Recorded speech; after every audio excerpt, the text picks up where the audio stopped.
you're a first-time buyer looking to buy a new build property, you should definitely consider the Help to Buy home equity loan. In this video, I'll cover everything, all the facts, as well as the pros and the cons, so everything you need to know. Keep watching. Hi, my name is Gina and welcome to my channel. If you're new to my channel, I'm a physiotherapist. I work in the NHS. I'm also a certified financial coach, and I love talking about saving and investing money for people like me living in the UK.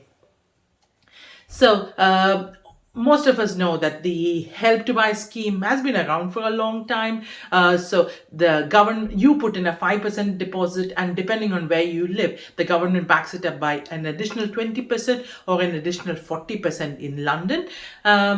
There are some recent changes to all that in the last few months. So since April 2021, there's some changes to the scheme, and I'll tell you all the new changes. So keep watching. The first thing you need to be aware of is the new scheme is only applicable to first-time buyers. Previously, end of last year, the scheme was open to first-time buyers as well as second-time buyers, but now they've made the recent change that it's only applicable for first-time home buyers. The second big change that has come about in April is they've made a regional threshold. So previously, they had a national cap of £600,000. So obviously, £600,000 can get you a lot of home if you're looking up north, but if you're looking down south, and especially in London, £600,000 is not going to go very far.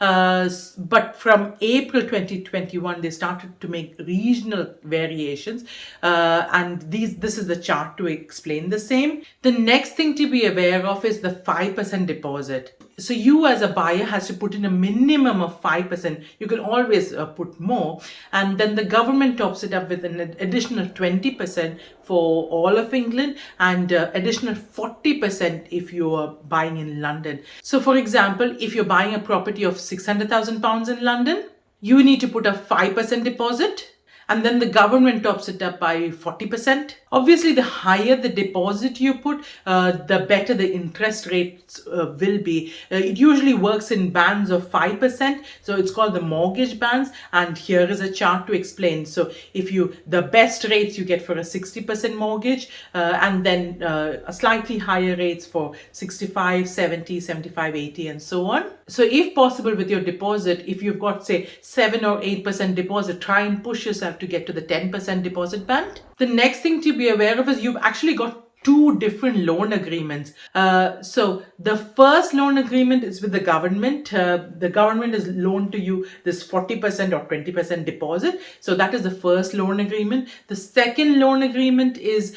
with the mortgage company. So the rest of the money for the house you still owe the bank. But like I showed you in the previous chart, because of the mortgage bans, say you have a 40% deposit from the government as well as your 5% deposit, that pushes you to a 45% interest band. So you get the best interest rates really. The next big and the very important point is it's interest free for 5 years. So that's a big advantage, isn't it?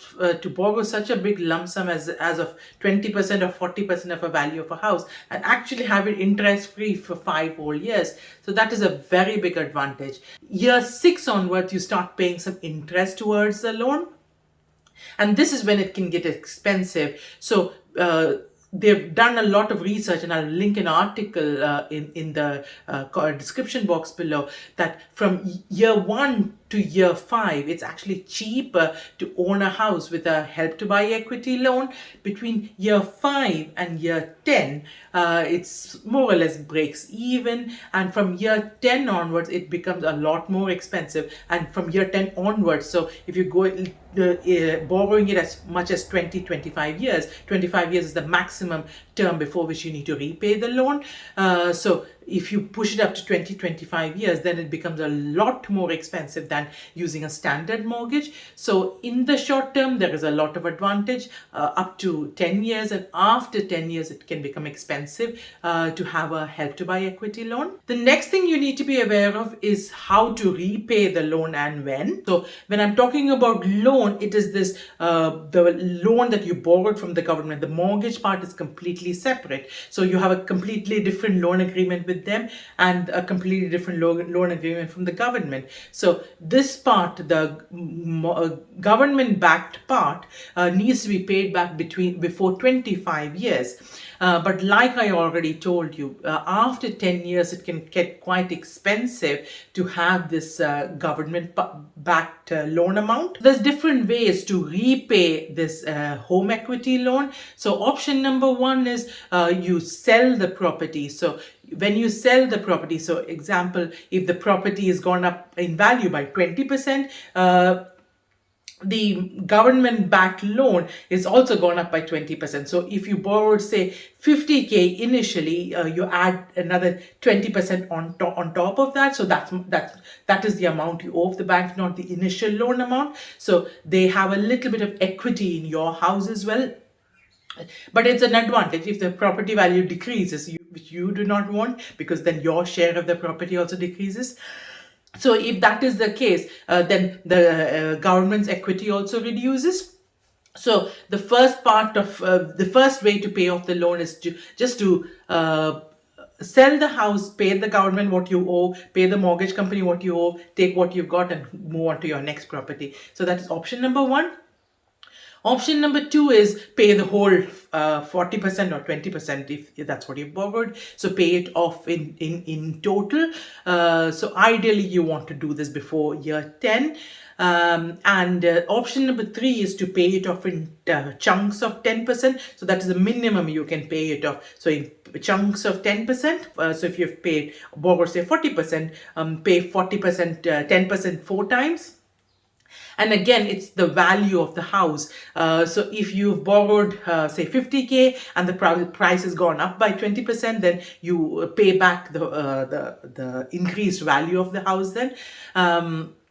So the small disadvantage of paying it off in smaller chunks is there is a valuation fee. They want to value of the price of the house, and then you pay 10% of the value of the house at that particular point of time. So there is a valuation fee and there's a bit of admin fee each time you pay off the 10% chunk. So that is a small downside of paying it off in 10% chunks. The next important point is you can actually use the lifetime ISA as well. So I've done a whole video on the lifetime ISA where the government gives you a 25% boost for your deposit for your house. There's certain conditions and things that you need to meet. I'll put a link to this in the description box below, and it should appear over my head now as well. So feel free to check it out. You can actually use this government boost for the deposit along with the help to buy ISA. So the 5% deposit that you put in, you can actually use the lifetime ISA for a house deposit to pay towards that 5%. So you get a